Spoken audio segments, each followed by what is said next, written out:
27 सितंबर 2024 को इजराइल ने बेरूत पर करीब 80 टन से ज्यादा के बंकर रोधी बम गिराए थे और जब ये बम बेरूत पर गिरे तो मानो जलजला आ गया हो। पूरा लेबनान आईडीएफ के हवाई हमलों से थर्रा गया था और धमाकों के बाद पता चला कि इस हमले में हिजबुल्लाह प्रमुख हसन नसरल्लाह की मौत हो गई और उनके साथ हिजबुल्लाह के कई बड़े कमांडर मारे गए थे।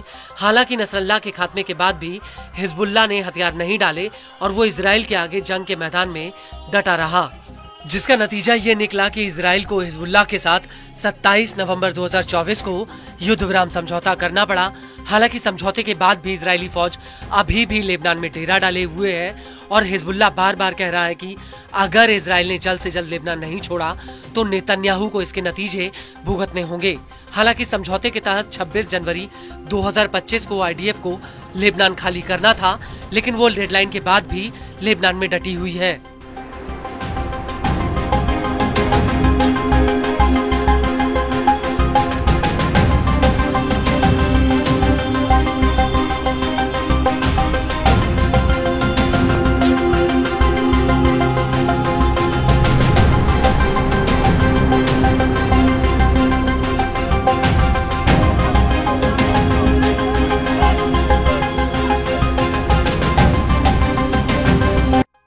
और अब ऐसा लग रहा है कि इजराइल और हिजबुल्लाह के बीच जंग की आग फिर से भड़क सकती है।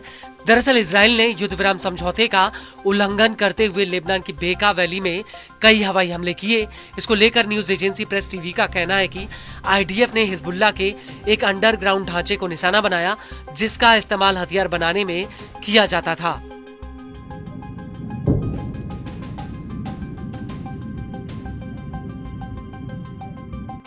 वहीं लेबनान की सिविल डिफेंस का कहना है कि इस हमले में 2 लोगों की मौत हो गई जबकि 9 लोग घायल हो गए।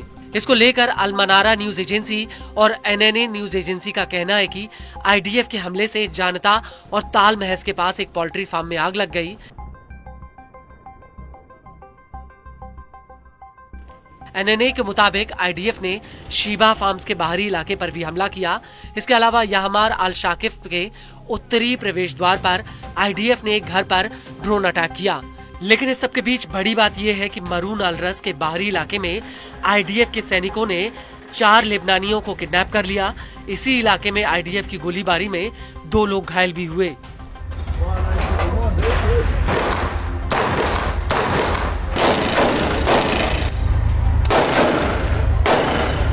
न्यूज एजेंसी एनएनए के मुताबिक मेइस अल जबाल इलाके में जहां लेबनानी सेना तैनात है वहां पर आईडीएफ 100 मीटर और आगे बढ़ गई।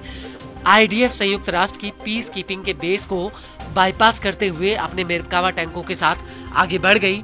इसी बीच आईडीएफ के कई ड्रोन्स बेरूत के आसमान और दक्षिण उपनगरीय इलाकों में काफी कम ऊंचाई पर उड़ते हुए दिखे।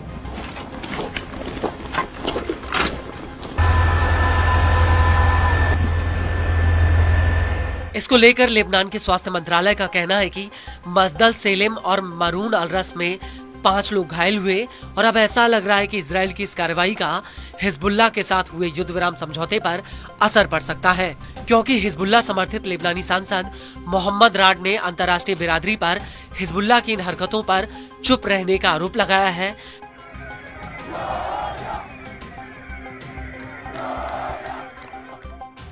मोहम्मद राड का कहना है कि अंतर्राष्ट्रीय समुदाय की इजराइल पर चुप्पी उसे सभी अंतर्राष्ट्रीय और मानवीय कानूनों का उल्लंघन करने का बढ़ावा देती है और ऐसे हालातों में लेबनानी नागरिकों के पास इजराइल की इस आक्रामकता का विरोध करने का वैध अधिकार है।